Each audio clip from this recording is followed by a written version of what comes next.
한국이 연이어 엄청난 신무기를 쏟아내면서 세계 군사 전문가들의 시선이 한국에 집중되고 있습니다. 특히 한국이 개발하는 신무기에 중국, 일본 등 주변국들이 주목하고 있습니다. 한국이 어떤 신무기를 만들고 배치할지에 따라 동북아 역학관계가 급변할 수 있기 때문입니다. 그리고 이 중 가장 주목받는 무기가 바로 극초음속 무기입니다. 현재 세계 각국은 극초음속 8강체 HGV 등 각종 극초음속 무기 개발에 몰두하고 있습니다. 러시아의 지르콘, 중국의 둥평 17, 미국의 에로 등 세계 최강을 다투는 패권국들은 모두 이 극초음속 무기에 집중하는 중입니다. 본 영상은 유튜브 채널 크로아미에서 제작하였으. 여러분의 구독과 좋아요, 알림 설정은 콘텐츠 제작에 큰 힘이 됩니다. 영상을 시청해주셔서 감사합니다. 그런데 세계에서 내로라 하는 열강들 속에 한국도 경쟁하고 있어 주변국을 놀라게 하고 있습니다. 우리 군은 이미 지난 2020년 12월 16일 극초음속 무기의 소유를 결정했습니다. 한국이 이렇게 자신감을 내비치는 데는 다 이유가 있는데요. 우리 연구진은 이미 2018년부터 마하 5 이상의 지상 발사형 극초음속 비행체를 개발하고 있었습니다. 2023년까지 비행 시험을 완료할 예정으로 알려지면서 그 성공이 눈앞에 다가온 것입니다. 그래서 준비했습니다. 오늘은 세계 각국의 극초음속 무기와 한국의 극초음속 무기가 얼마나 위력적인지에 대해 알아보겠습니다. 세계 최강국인 미국은 극초음속 무기 분야에서 그리 좋은 성적을 거두지 못하고 있습니다. 게임 체인저로 개발했던 레일건은 성능 부족과 고비용으로 취소되었고, 함께 추진하던 극초음속 탄약 HVP 역시 사업이 전면 백지화됐습니다. 미국은 작년 9월 3일 155mm HVP를 이용해 마음속으로 비행하는 BQM-167 무인 표적기를 격추했습니다. BQM-167은 토마호크 미사일이나 하던 미사일 같은 순항 미사일과 비슷한 구조와 속도를 갖는 표적기입니다. 그래서 HVP는 미사일도 격추하는 포탄이라며 극찬을 받아왔습니다. 하지만 개발에 투입되는 예산이 너무 크고 HVP 한 발의 가격이 예상보다 높다는 부정적인 평가를 받았는데요. 그래서 이번에 레일건 사업이 취소되며 함께 취소당한 겁니다. 하지만 이 결정은 뜻하지 않게 미국의 안보에 심각한 구멍이 되고 있습니다. HVP까지 취소되면서 미국이 개발하던 3대 극초음속 무기인 레일건, HVP, 극초음속 미사일 중 오로지 극초음속 미사일만이 유일하게 살아남은 상황이 됐기 때문입니다. 현재 미국이 개발하고 있는 극초음속 미사일의 이름은 AGM-183A ARROW, ILICH-LO 미사일이라고도 불리는데요. 무게 약 2.3톤, 길이 5.8m, 폭 66cm의 공대지 미사일입니다. B-1B, B-52B 등 기존 폭격기는 물론 신형 B-21 폭격기에 장착할 수 있는 이 미사일의 가장 큰 장점은 엄청난 속도입니다. 무려 마하 20까지 가능해 시속 24,700km까지 가속해 적에게 내려포탑니다. 게다가 탄도미사일처럼 사전에 발사 징후를 탐색할 수도 없습니다. 심지어 사거리 역시 1600km에 달하기 때문에 적의 대공미사일이 닿지 않는 곳에서 스텔스 포격기에 탑재해 공격할 경우 방어할 방법이 없는 현대 최강의 미사일입니다. 그래서 많은 군사 전문가들은 에로 미사일을 미사일 방어 체계를 무너뜨릴 수 있는 게임 체인저라고 평가합니다. 하지만 이 메로우 미사일도 문제가 없는 것은 아닌데요. 이미 여러 차례 발사 시험이 실패하며 체면을 구겼습니다.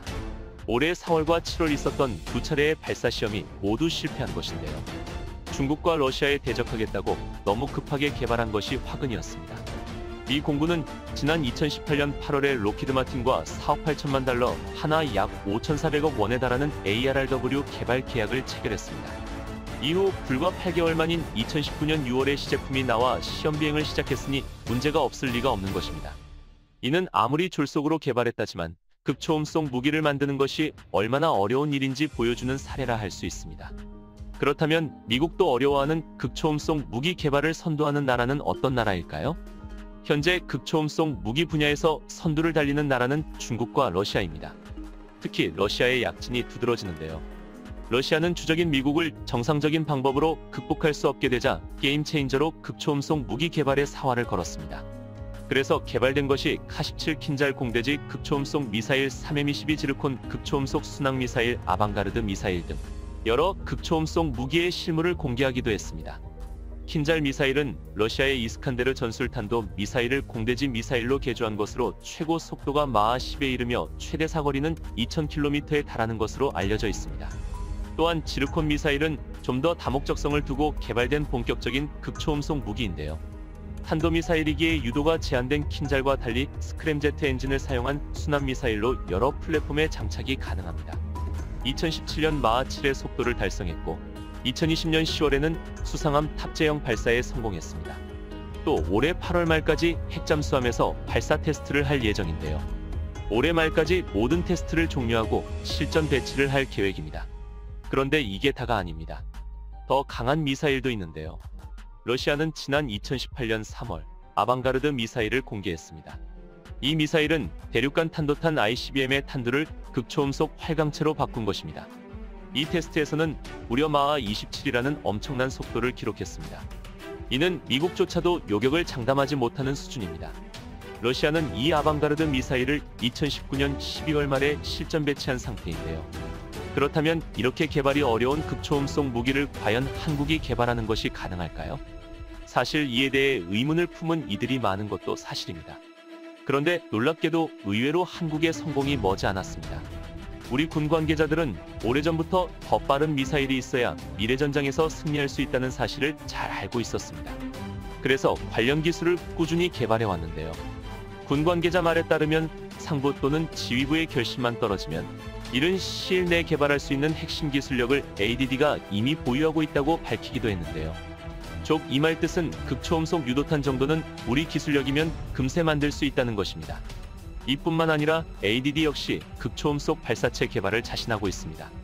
국회 입법조사처가 지난 6월 내놓은 극초음속 무기체계 국제개발 동향이란 자료에 따르면 ADD는 거의 20년 전인 2004년부터 2007년까지 램제트 추진기관을 개발해왔습니다. 램제트 엔진은 고속으로 불어넣은 공기를 원통 안에서 압축하고 연료를 분사 점화 연소해 추진력을 얻는 제트 엔진입니다. 별도의 압축기나 터빈을 쓰지 않아 초음속 비행체에 적합합니다. 덕티드 램제트, 스크램제트 등의 방식이 있는데 한국은 이미 관련 기술을 확보한 상태입니다. 그리고 이게 다가 아닙니다. ADD는 2010에서 2012년 사이에 극초음속 핵심 기술 응용 연구를 했으며 2011년부터 초고속 공기흡입 엔진 특화연구실을 설치해 관련 연구를 2017년에 끝마쳤습니다. 2018년부터 개발된 마하 5 수준의 지상발사형 극초음속 활강체의 테스트를 2023년까지 마치겠다는 계획을 세워줬습니다. 마하 5는 시속 6,000km가 넘는데 이는 경기도 일대에서 발사해 평양 지휘부에 담기까지 불과 2분밖에 걸리지 않는 엄청난 속도입니다. 군상층부의 개발 의지도 상당히 높은 것으로 알려져 있는데요. 지난 2020년 6월 국방부는 극초음속 무기 개발을 공식 선언했습니다. 그리고 정경두 국방장관은 ADD 창설 50주년 행사에서 극초음속 무기 개발이 가속될 것이라 확언했습니다. 따라서 2024년이면 한국 역시 극초음속 무기 보유국이 될 것으로 보이는데요.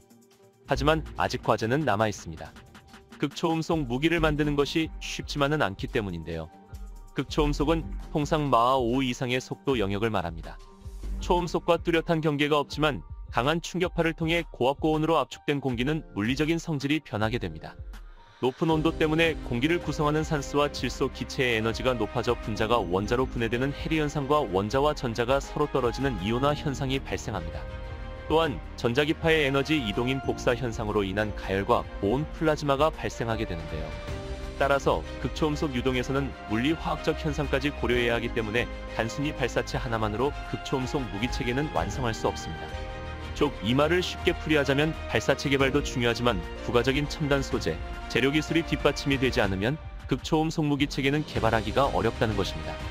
현재 극초음속 비행이 가장 많이 이용되는 곳은 우주선의 대기권 재진입입니다. 아폴로 우주선이 대기권에 진입할 당시의 속도는 마하 35로 시속 41,000km의 엄청나게 빠른 속도입니다. 극초음속 기술은 극한의 유동에서 우주선에 노출되는 열 유량과 공기역학적 힘을 정확하게 예측하고 이를 견딜 수 있도록 설계해야 군사용도로 사용할 수 있습니다. 또한 발사체인 로켓은 연소 효율이 제트 엔진에 비해 매우 낮아 수백 킬로미터 이상 극초음속의 속도로 순항하는 것은 한계가 있습니다. 이를 극복하기 위해 충격파의 압축 효과를 이용한 램스크램제트 엔진이라는 새로운 극초음속 추진기관이 등장하게 됐는데요. 램스크램제트 엔진 기술은 한국도 군사 선진국들과 큰 차이가 없을 정도로 많은 기술력을 확보한 것으로 알려져 있습니다. 스크램제트 엔진 연구의 선두주자는 미국, 호주, 독일, 프랑스, 중국, 일본 등입니다. 그러나 항공산업 분야가 취약한 우리나라도 최근 다양한 연구 결과를 내놓으며 선진국을 바짝 뒤쫓고 있는 상황입니다. 한편 중국과 일본도 한국처럼 극초음속 무기 개발에 열을 올리고 있습니다. 중국은 이미 극초음속 무기를 개발했다고 주장하고 있는데요. 지난 2017년 건국 70주년 열병식에서 사드로도 막을 수 없는 극초음속 미사일 등평 17을 공개했고 2019년부터 전력화를 시작했습니다. 아방가르드처럼 핵탄두에 탑재할 수 있는 극초음속 8강체 HGV로 개발됐습니다. 이 미사일은 미 국제전략문제연구소 CSIS에 따르면 사거리 1800에서 2500km 정도라고 밝히고 있는데요. 일본 역시 극초음속 순항미사일 HCM과 초고속 80탄을 개발하고 있습니다. 심지어 북한조차 올 1월 당대회에서 극초음속 8강체 개발을 선언했습니다. 한시라도 빨리 극초음속 무기를 완성하지 않으면 대한민국만 뒤처질 수 있는 것입니다. 하지만 다행히도 개발은 상당히 순조롭게 진행되고 있는데요. 한국이 개발 중인 차세대 극초음속 엔진은 램제트 엔진과 스크램제트 엔진을 결합한 이중 램제트 기술의 일종으로 초음속에서 극초음속 영역까지 광범위한 비행 영역에서 작동 가능한 복합 사이클 엔진입니다.